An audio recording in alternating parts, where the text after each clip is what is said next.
Hey, welcome to the Raise Your Vibe and Thrive podcast with me, your host, Jackie Frith. And today I am joined by the very lovely Cat Knott. Hello. Hi, Cat. And Cat is a channeler to the crew, and we're going to talk about that in a little bit more detail. A spiritual teacher, an evolution guide, I like that, and a writer. So welcome to the podcast, Cat. How are you? I'm very well. Thank you very much for inviting me along to have a chat today. I'm very excited. Yeah, I'm extremely excited to have you here. And what we're going to do a lot of the focus on today is talking about channeling and what channeling is. But what I'd first like to know is just a little bit about you and sort of your background and how you've got to where you are now and being a channeler to the crew. Because when I was looking through your website, which we can give people the links as well in the comments and later, and it was saying that you were a reluctant channel. They picked the wrong person, which just really made me smile. So we'll go into that in a little bit more detail, but first of all, just introduce yourself, Kat. Oh, well, fine. Yeah. So my history it's really bizarre, actually. I mean, you don't actually come out into the world going, this is going to be my business plan. This is my plan for my life, is that I'm going to end up being a voice channel to, a spirit collective. It's not something that you plan out. It kind of just happens. And I'm a great believer in we're in a constant state of evolution. And so my actual background is in marketing. And so I started off being a very, very, very straight-laced, out in the world marketing person. And what happened over time was that the more that I opened up to my own spirituality and my own curiosity, the more that the world started presenting clients to me who were in that area. So all of a sudden I started getting, marketing clients that were authors or teachers or coaches or therapists or healers. And what I ended up finding was that the more of those people found their way to me, I was intuitively tuning into them. And I was actually creating words and creating websites and things for them that were much higher vibration than when they were where they were right now. So I was doing this whole lift and expand thing without even knowing that I was doing it. Yeah. And as an intuitive coach as well, we get a feeling, we're always witnessing somebody's higher state, somebody's infinite potential. And so over this time, I was always journaling, I was always writing, I was always asking questions. I never ceased to ask questions of the universe. And I moved over to France about 10 years ago and just found myself in a space where I was walking through the woods and asking questions, and then spirit was guiding me more and more. And I vividly remember one day walking through the woods, and I'd been having conversation and building my spirit team around me and building the collective. And I remember asking the question, so how does this Abraham Hicks thing work then? How's this voice channeling thing work? And literally through me came this voice that went, well, it's a bit like this. Wow. And so I ended up walking and talking and practicing and practicing and practicing, and all of the work's really been about shedding my own reluctancy to being, a voice channel. It's been that shedding they've picked the wrong person, I'm the weakest link in this, and all of that human stuff that we have. Yeah. To actually now be able to stand in a space where it's like, yeah, actually I am an integral part of this communication, and everything's maneuvered to that, really. Yeah, I so resonate with that, because just listening to you then saying that this reluctant person and they picked the wrong person and things, and that's kind of how I felt on my spiritual journey, because I was like 32 before I even started becoming interested in it. My sister was interested in it. I've got a few friends, and I was one of the sort of roll my eyes in the back of my head. And I think a lot of it is fear. But just when I started on my journey, I wasn't you know, I'd go to psychic classes and I wasn't very good, and I'd be thinking, why am I doing this? Why? Because I kind of thought that there was a bigger purpose with it, but I couldn't understand why me? Why are you picking on me? Why do you want to work with me? So that really resonated, just listening to you saying that. And you said that you, when you were doing the marketing, you started getting more into your spirituality. So would you say that you've always been a spiritual person, or was it again something that happened to make you become spiritual? No, I mean, I've always been sensitive my whole life. And I remember as a child having very, very vivid experiences as a child. But of course, you get to a certain period of time where you shut those off, and you know, you sort of grow. I think you do grow out of them to a certain extent, because the human mind starts to kick in and starts to doubt it and all of that sort of stuff. But then I suppose I was in my mid-20s, and there was one moment where I kind of turned towards it, and I got really curious about it. And it was like, I think it's time, I want to understand this a little bit more. And I went through the route like you, the psychic development classes and the mediumship classes and all of those sort of things, you know, and did the standard training, you know, of how you go down that road. And I think we all find our way to our own spirituality from different directions. You know, you and I both went down a similar one with the psychic development route, but you know, we can have connection to our spirituality from lots of different directions. So yeah, it's always been part of me, but I think there was definitely a time where I turned towards it rather than it just being there, and I got really curious about it. Yeah. And you were saying that you were walking through the woods, so obviously being in nature, do you find that that's a huge part of your spirituality and your spiritual path, is being in nature? I think it is, because it's that connection, I think, which has been the greatest teacher for me, is to be able to walk in the woods and then to just slowly over time feel more and more connected to everything that's around you. So becoming a part of a greater sense of being in this infinite connection that we have.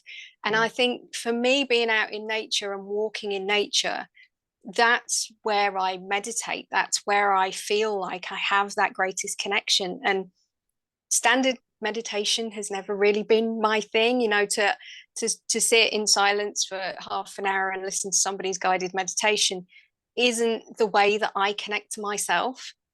And I think especially on our own journeys right now, we are being encouraged to find our own way to our own connections and take down all of these barriers of what it should be and what other people tell us it should be. Yeah. And if our meditation is walking in the woods or sitting on a surfboard or walking in the sand, that is our connection to what is greater than ourselves. And that's what spirituality is all about. Yeah, I love that. I totally get that. And for me, walking, like when I'm walking Star, my dog, I usually tend to get more of my ideas and inspiration when I'm out walking with her. I mean, I do meditations. I don't tend to do a lot of guided ones anymore. I usually just tend to sit either in silence, or I have some like Hertz music on in the background or something.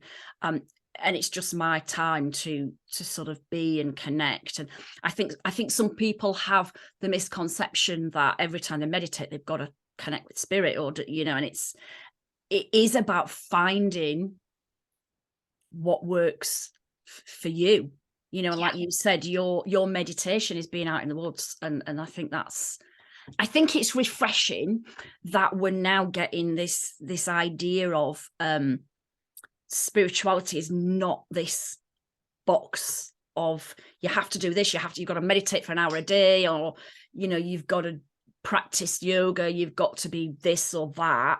It's actually the essence of who you are as a person and what works for you. Yeah, absolutely, for sure. I think, you know, we get into our own curiosity in lots of different ways. And I think that those doors open by going to the yoga classes, buying the meditations, you know, doing the things that other people sort of validate as a way to get there. But what I truly think is what we're actually doing when we're signing up for those things is we're giving ourselves permission. And it's not necessarily the thing that actually wakes ourselves up. It's the giving ourselves permission to look. And so from that point, then, that's where our own essence of what is connection for me and what do we feel works for us. And I'm sure you, as the same as me, have been on training courses and been in classes, and you've spent an hour or even an afternoon, and you've come away and there's literally been one tiny little piece of it that actually resonated with you, that was the piece that you needed to go and hear that day. Yeah. So it's Definitely. trusting that that is your truth, and knowing that that's okay. Because humans want to beat ourselves up about the, you know, the wasted 2.5 hours, you know. But when we can trust ourselves and our own knowing and our own permission to find what's true to us, it's that minute, it's that sentence, it's that phrase, it's that feeling for one brief moment that actually is the truth of that connection. Yeah. It's, you know, it's interesting you were saying about that, because I've just recorded a video earlier on talking about, you know, what I'm talking about here is my truth. It's what I believe. And if you don't believe that, or it doesn't resonate with you, then that's okay. You've got to do your own research. You've got to do your own due diligence and figure out what works for you. Because, you know, like you've just said, I've studied many different spiritual teachings and teachers, and some of it I take and some of it I don't. But the bits that you take are the priceless bits that stay with you, you know? Yeah, and they're all pointing to the same thing. Yeah. And this is one of the things that I've really come to trust, and thanks to the, you know, the teaching of the crew that comes through me, this knowing that every teacher out there is trying to point you to a truth that's filtered through their own way of understanding it.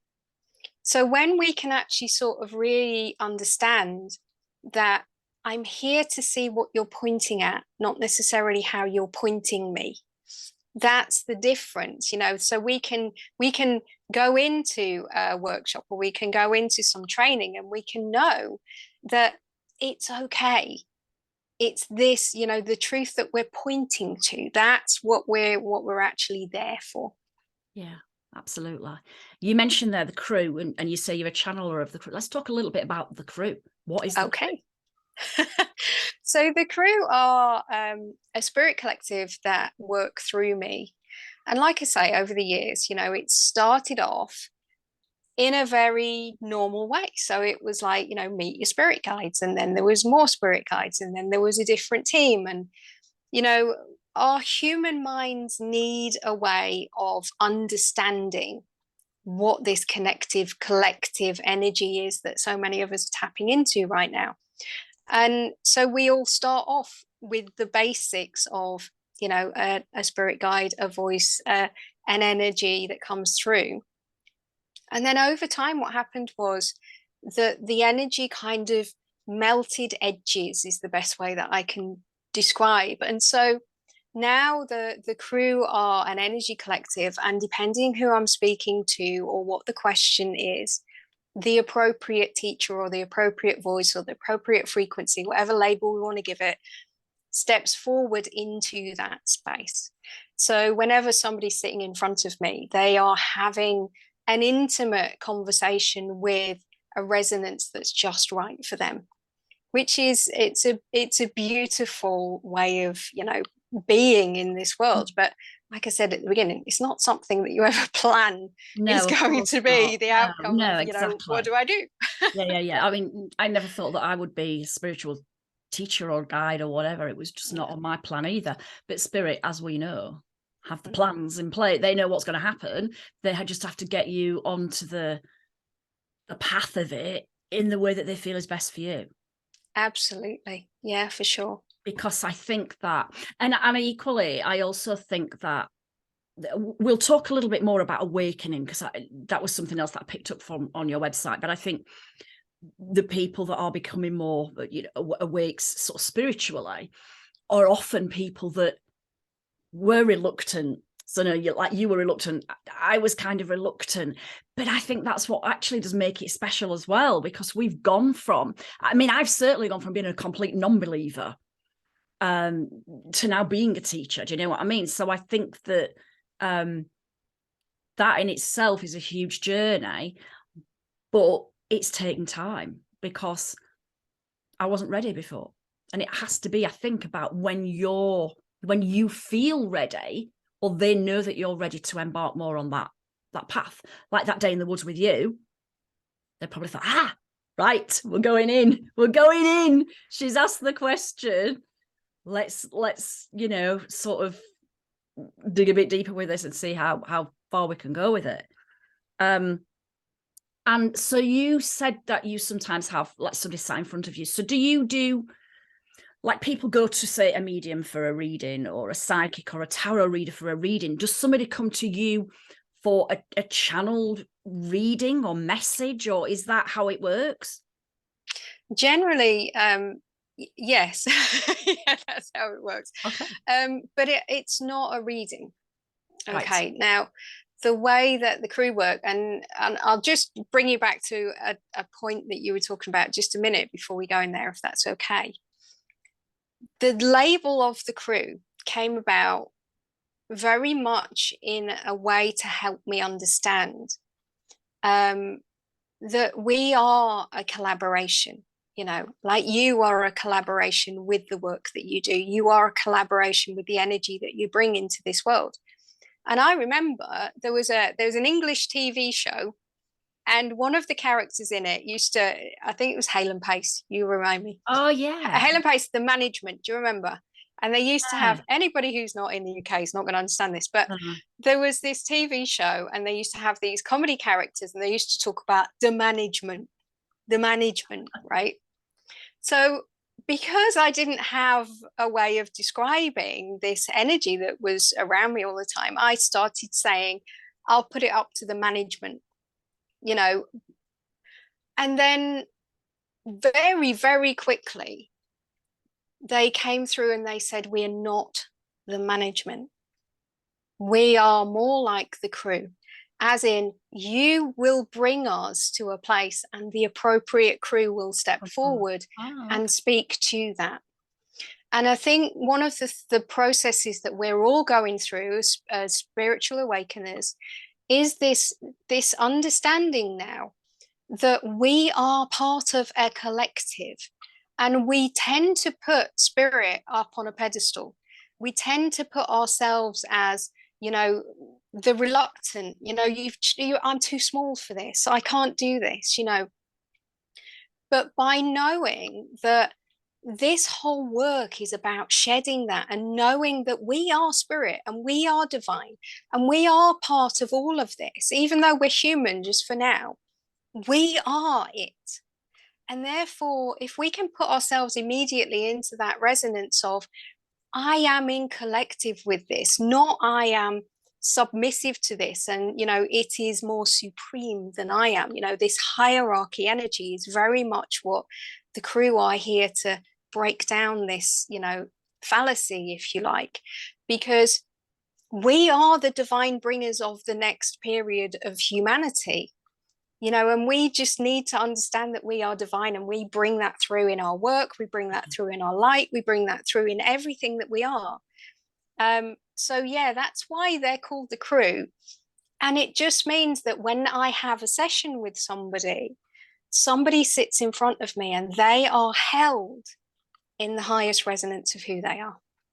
And when you are held in the highest resonance of who you are, it doesn't matter what question you bring, there is always something that unfolds and unweaves and just helps you to loosen into the truth of who you are with having those conversations with, a more higher perspective. And I don't even like saying higher or lower, but that wider perspective that the crew can bring. So it isn't a reading, it's not like you will be told what your future is. Yeah. It's very much you bring where you are, and you'll be held in the more expanded state of yourself. And then we kind of witness what needs to be loosened in that moment. So it's a very beautiful thing. And it's a very different way of seeing our own connection to spirit and energy and all that we are. And I think you were saying we sometimes sort of put spirit on a pedestal, and I get that, and you know, I'm guilty of doing that, you know, as well. But I think the more that you understand that we are all energy, and we're all one, we're all collective energy together. But I think it is about the frequency as well that we resonate on as human beings in connection with spirit, I believe. You know, I mean, if we're, you know, low vibrational energy, so we're not feeling particularly good or happy or whatever, I think we would struggle more to get that connection because their frequency is quite high. Would you agree with that? Yes and no. Okay. I think if we're at low vibration and we're in a bit of a funk, it's more likely that we have doubt in our own abilities. Yeah. It's our own inner insecurity. Yeah. That connection is always there. Oh, yeah. That light is always there.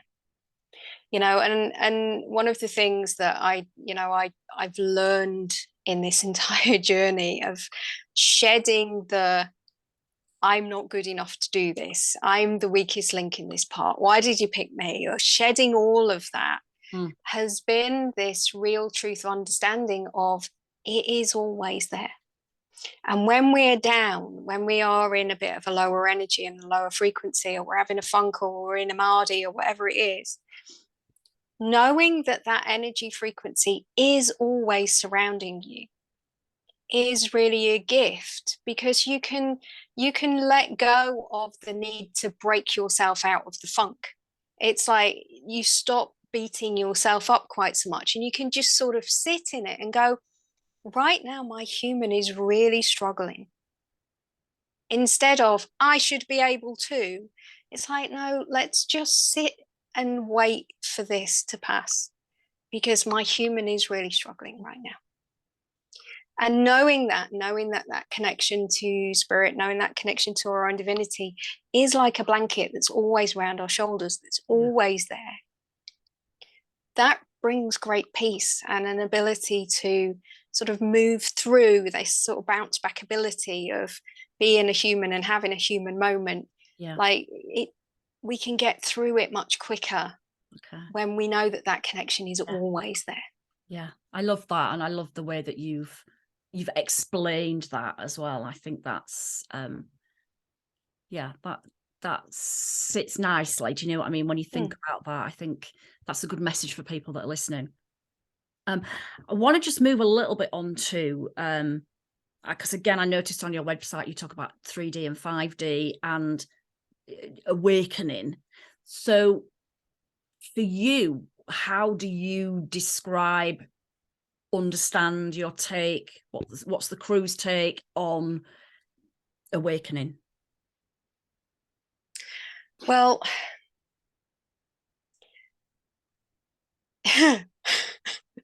it's really interesting to talk about this, because the crew have a very different attitude of why they're here. Now, there's a lot of spiritual teachers that are here to guide people through, like you say, this like 3D to 5D thing. Now, the crew are very much ones for making us aware that all of that is actually constructed information.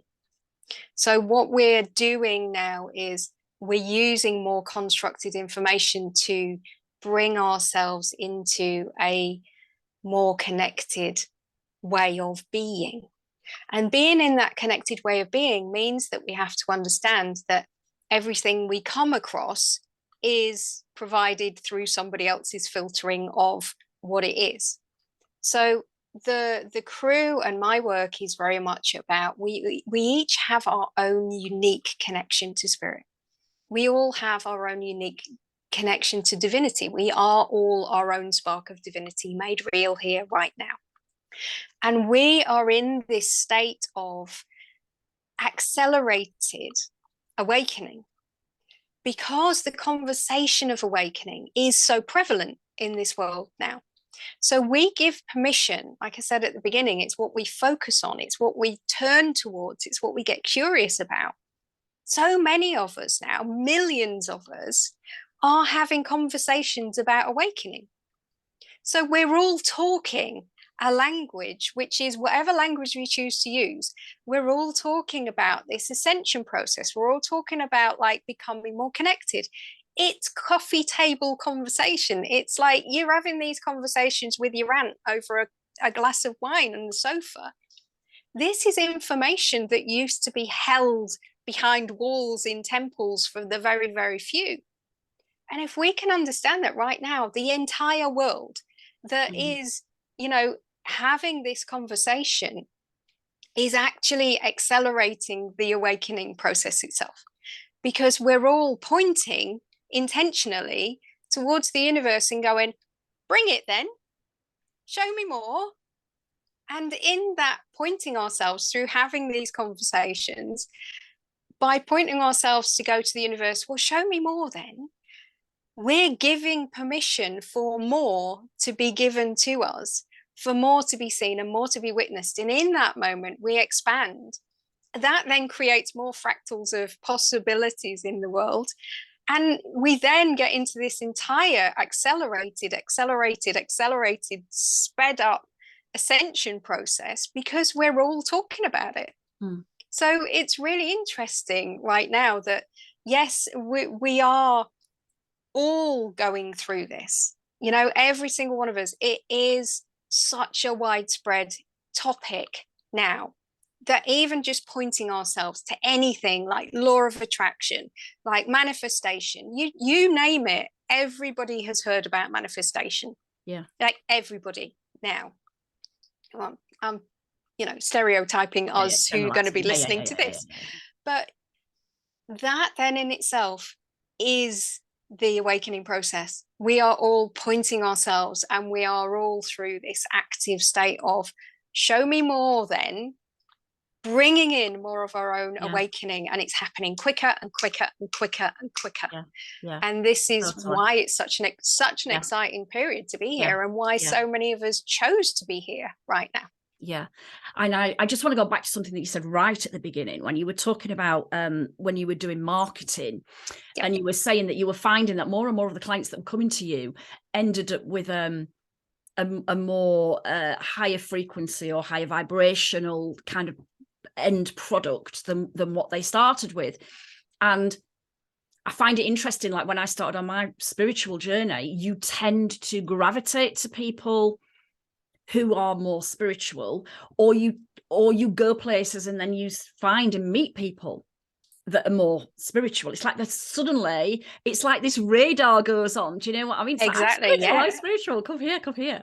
You know, and I think you know, when I talk to a lot of my clients, the more awakened to spirituality they become, the more people that on their path are along those lines. You know, you might just be talking to your hairdresser or somebody you go for your nails with or whatever, and you kind of, because for me it's so innate in who I am, I can't not talk about that. You know, I can't not talk about it.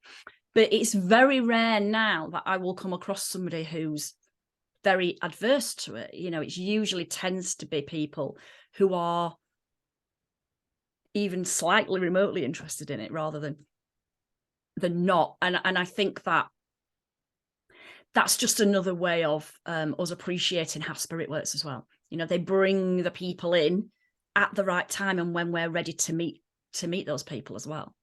Yeah, that's it. And it's the entirety of the awakening process, is that the more expanded we are, the more potentialities we have, you know, and we start looking for things as well. You know, we start having, you know, bigger conversations than we would have had previously. We start feeling braver about our own truth than we would have done before. So maybe before we wouldn't have even opened a conversation to the girl that was doing our nails.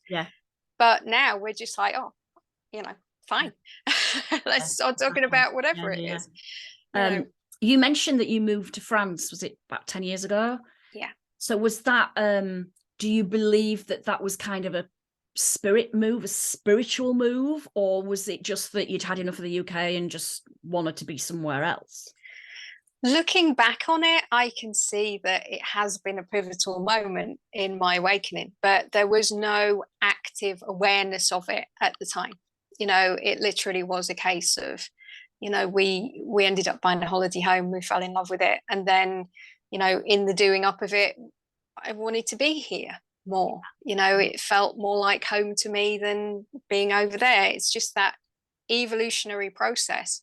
But absolutely being here, because I'm so rural here as well, I think that needs to be back in the energy of the earth and be back into the energy of nature itself. And it's, that unspoiled vibration that's underneath everything. Yeah. So, I can see now it was a very pivotal moment, but it wasn't an intentional pivotal moment. Yeah, I totally get that. And I think just you saying about the rural and things, and I found now particularly that I crave more of the nature and the peace and the quiet rather than the hustle and the bustle of things. And whether that's just because it's easier for me to process in my mind, but I also find it's quite distracting when I'm somewhere that's really busy. But I just think maybe it's again that nature connection with spirit, because you've been somewhere completely rural, you are so much in tune more with nature than you would be if you were living in a city environment. Yeah. And to actually remember what it feels like to be in connection with the earth, and to know what, a season turn feels like from a frequency energy, not just from a calendar. I know we all get, it's hot in the summer and it's cold in the winter, but there is a feeling, there is a vibration, there is this connectedness that happens that we've forgotten about as modern civilization. But those civilizations that came before, that was the navigation point. And I sometimes get really despairing of how much information we've lost over the years, that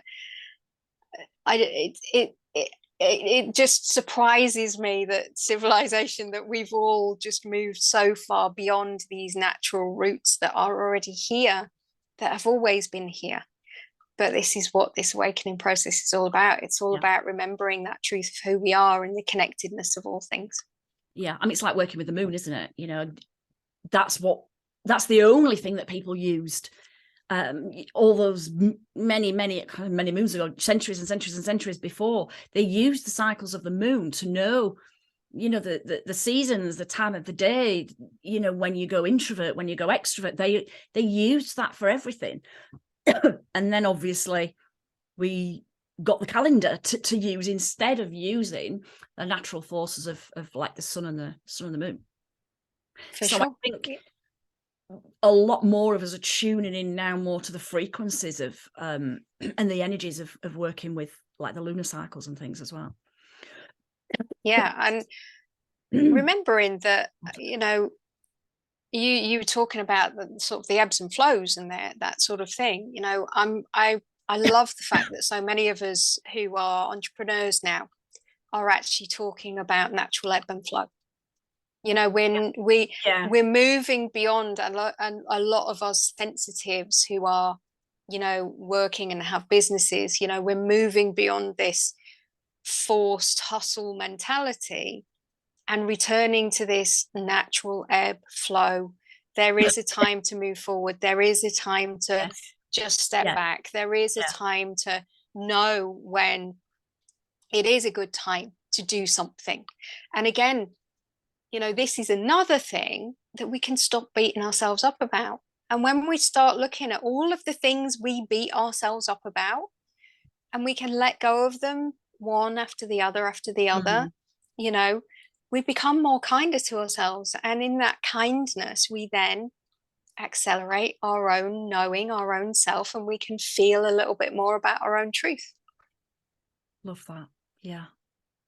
I think the shedding of the layers and the being more kind to ourselves, I think as kind of as a society, we always have this where we criticize ourselves for not doing enough or not being enough, or should have done it that way or should have done it this way.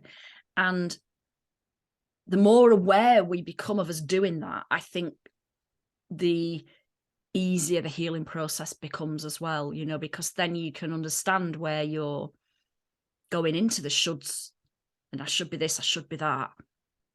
And that's a lot of the stuff that holds us back from being our true authentic selves. You know, you can't be too loud, you can't swear, you can't do this, you can't do that. Well, who says that you can't do that? You know? Absolutely. And anybody that goes to my website knows that I swear like a trooper. Yeah. I've seen it on there. Maybe I've when I was reading it this morning. Yeah. I've been really kind in this interview. Yeah. But it absolutely is. It's knowing our own truth, and actually the people that resonate with me when we're having conversations, you know, we can have the most in-depth, sweary conversations, and it's all done in the environment of love and self-awareness, and it's wonderful. And that is that truth of, like you say, knowing ourselves, and you know, the letting go of the shoulds and letting go of who's told you that this is the way that it's got to be. Yeah, absolutely.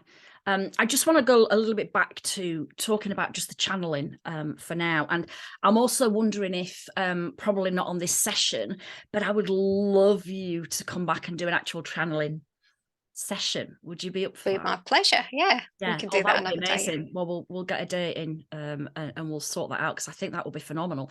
If I can interview the crew, can you imagine? That'd be awesome. I'd love it. But I just wanted to, so obviously you're talking about channeling and working with spirit and, you know, the crew. We also have people that do trance. So they'll do trance where their guides will come through, and often the features and things like that change. Is that different to channeling? It's all channeling. However, there's different layers of the filter that comes through. So the way that I understand it is, you know, our easiest way of channeling, and we can all do it, is through intuitive writing. It's to start off with the journaling. It's to start off trusting what comes through when we write it out. And so many of us know now that there is such a healing ability in being able to channel ourselves onto a page, you know, just let that out. The other thing is then we move on to asking questions. You know, we ask ourselves questions, and then we come into this state of, oh, we read it back and we go, blimey, that was good. You know, and that is when energy starts to flow through us, and we have this awareness that we have a connection to a wider perspective and a wider source of divinity than we ever knew we did. Now, I am what's called a voice channel. So the way that I describe this is I kind of get out the way, right? So I'll just, when we do this in a session, I'll just breathe out and then they will step in. But I'm still aware of the conversation. I'm just like, it's like I'm in another room and I'm listening to it at the same time.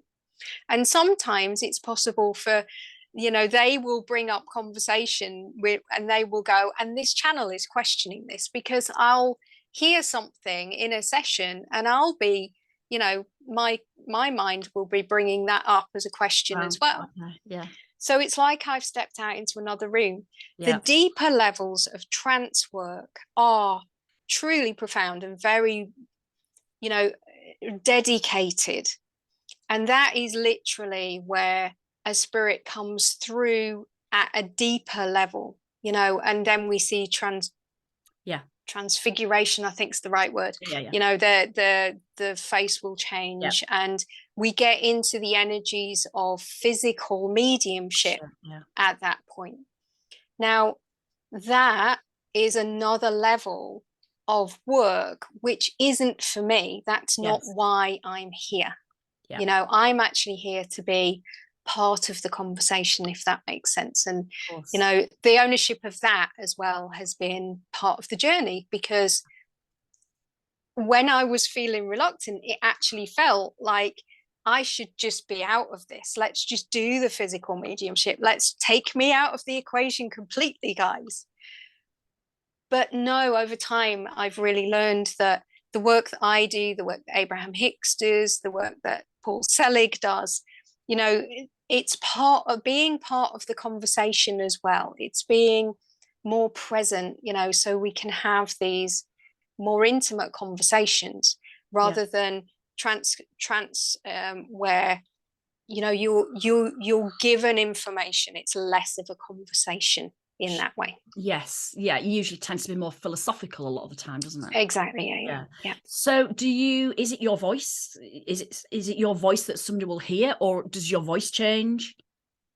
It depends on the energy that comes through. In fact, there's 3 distinct voices that I know that come through when I'm doing a conversation. But like I say, it's whatever the question is, the energy shifts to come through that. So it's fascinating. We'll have to do it. We're definitely going to have to do it now, because I'm like, I want to hear this. I want to see this. So yeah, we'll definitely do that. Is there anything that you want to share with the listeners? Because this is obviously on people can see us, but also hear us just on the podcast. So is there anything that you want to share with the collective that you think would be useful for them to hear? Well, I think that the major work that the crew are bringing into the world, and this is why, you know, my business fits under the label of Uninvented Life, is that we shouldn't be afraid to let go of the boxes that we believe it's been necessary for us to be in. You know, this is the whole work that we're doing. This is the whole process of the awakening, is to just know that these boxes, these rules, these beliefs, these programs that society has created for us, our own, you know, unique circumstances have created for us, we can trust ourselves enough to decide to let them go. We can choose to go a different way.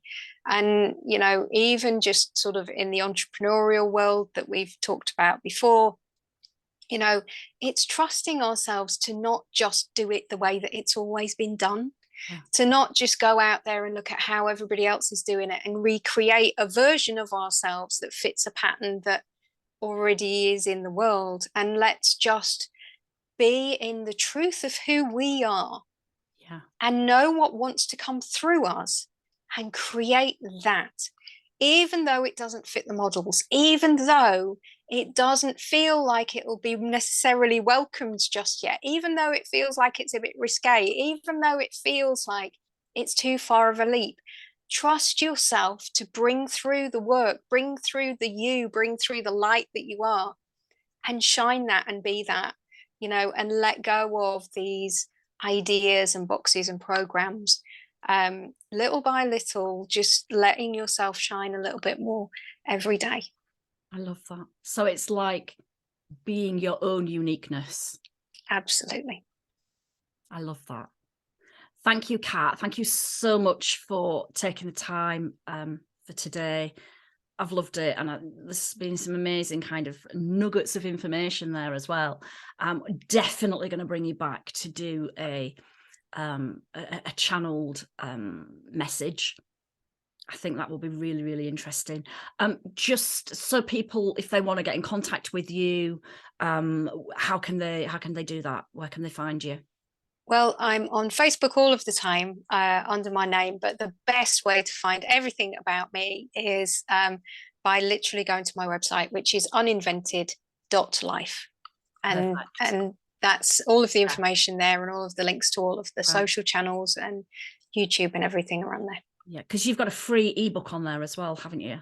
I have indeed. It's just having a wee revamp at the moment. So there's going to be some additional channeled information in that within the next week or so. Fantastic. I will also put all of your links within the description, so people can just find you and click on and yeah, just get more of Cat. Bless you. It's been lovely to chat to you. Thank you very much for the invitation. Thank you so much, and have an amazing day. I don't know where in France whether it's sunny, but it's gorgeous. It's January here, but it's very crisp. I'm looking at a blue sky, which is amazing. So yeah, picked a really good day to have the interview on. Thank you so much. You're more than welcome. It's been a pleasure. Thanks so much. Thank you. Bye-bye.